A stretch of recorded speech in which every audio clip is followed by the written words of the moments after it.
Hi friends, welcome to RSM screen. இன்றைக்கி நான் mutton குழம்பு தான் செய்ய போகிறேன். வாங்க அது எப்படி செய்கிறதுன்னு பார்க்கலாம். இப்போ பாத்திரம் காஞ்சிருச்சு. கொஞ்சமாக எண்ணெய் சேர்த்துக்கிறேன். எண்ணெய் காஞ்சதுக்கப்புறம் 2 பட்டை, 3 கிராம்பு, ஒரு நட்சத்திரப்பூ, 2 ஏலக்காய், ஒரு பிரியாணி இலை போட்டுக்கிறேன். அப்புறம் கொஞ்சம் சோம்பு, அப்புறம் வெட்டி வச்சுருக்க சின்ன வெங்காயத்தையும் சேர்த்துக்கிறேன். இப்போ இதை நல்லா வதக்கிக்கலாம். ஃப்ளேவருக்காக 3 பச்சை மிளகாவும் போட்டுக்கிறேன். லேசாக மஞ்சள் தூள். 2 கிலோ மட்டன் குழம்பு தான் நான் செய்ய போகிறேன். அதுக்கு தேவையான அளவு இஞ்சி பூண்டு பேஸ்ட்டு சேர்த்துக்கிறேன்.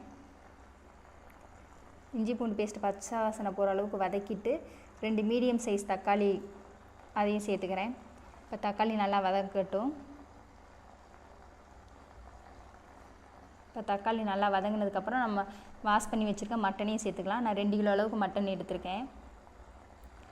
நம்ம மட்டன் குக்கரில் வேக வச்சு பண்ணுறத விட இந்த மாதிரி வேக வச்சு அடுப்புலேயே பாத்திரத்தில் டேரெக்டாக வேக வச்சு பண்ணால் டேஸ்ட்டு நல்லாயிருக்கும். இந்த மாதிரி வைங்க நீங்களும்.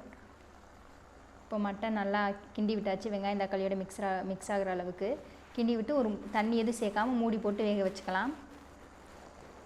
இப்போ அந்த வேர்வை தண்ணியிலே கொஞ்சம் வெந்துடும். இப்போ கொஞ்சமாக அந்த வேர்வை தண்ணி விழுந்திருக்கு மூடி வச்சதுனால. இப்போ ஒரு டைம் மிக்ஸ் பண்ணிவிட்டு ரொம்ப நேரம் மூடி வச்சிட வேணாம். ஒரு 2 நிமிஷம் மூடி வச்சுட்டு திறந்துடுங்க. இப்போ திரும்பவும் நான் மூடி வச்சேன். இப்போ பாருங்கள் நிறையா தண்ணி வந்துருச்சு.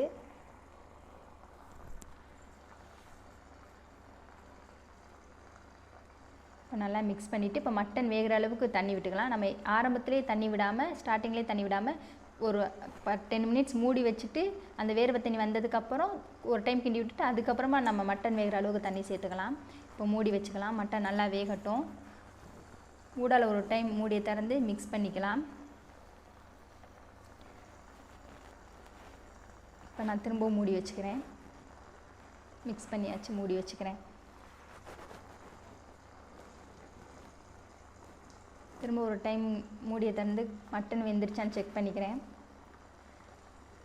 பாருங்கள் நல்லா எண்ணெயெல்லாம் பிரிஞ்சு வந்திருக்கு. இப்போ குழம்புக்கு தேவையான பொடி சேர்த்துக்கலாம்.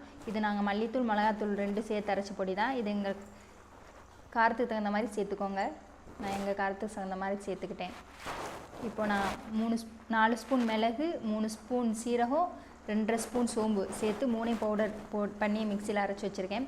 அதையும் சேர்த்துக்கிறேன். 4 ஸ்பூன் மிளகு, 3 ஸ்பூன் சீரகம், 2.5 ஸ்பூன் சோம்பு. அப்புறம் குழம்புக்கு நான் இதுவரை உப்பே சேர்க்கலை. இப்போ தான் உப்பு சேர்த்துக்கிறேன். குழம்புக்கு தேவையான உப்பும் சேர்த்துக்கிறேன். சேர்த்துட்டு ஒரு டைம் மிக்ஸ் பண்ணிவிட்டு இப்போ நம்ம மிளகா பொடியெல்லாம் போட்டிருக்கனால ஏற்கனவே கறி வெந்துருச்சு. இப்போ இந்த மிளகா பொடியோட பச்சை வாசனை போகிற அளவுக்கு மட்டும் நம்ம கொதிக்க வச்சுக்கலாம் குழம்ப. எண்ணெயெல்லாம் பிரிஞ்சு நல்லா குழம்பு கொதிச்சிருச்சு. நம்ம இப்படி அடுப்புலேயே கொதிக்க வச்சு பண்ணுறனால குழம்பு நல்லா டேஸ்ட்டாக இருக்கும். இந்த மாதிரி நீங்களும் செஞ்சு பாருங்கள். இப்போ லாஸ்ட்டாக கொத்தமல்லி இலை போட்டுக்கலாம். அவ்வளோதான். இப்போ நம்மளுக்கு நல்லா டேஸ்ட்டான மட்டன் குழம்பு ரெடி ஆயிடுச்சு. இதே மாதிரி நீங்களும் உங்கள் வீட்டில் செஞ்சு பாருங்கள். செஞ்சு பார்த்துட்டு எப்படி இருக்குன்னு எனக்கு கமெண்ட்டில் சொல்லுங்கள். இந்த வீடியோ உங்களுக்கு பிடிச்சிருந்துச்சுன்னா லைக் பண்ணுங்கள், ஷேர் பண்ணுங்கள். மறக்காமல் நம்ம ஆர்எஸ்எம் ஸ்க்ரீனை சப்ஸ்கிரைப் பண்ணுங்கள். தேங்க்யூ, பாய்.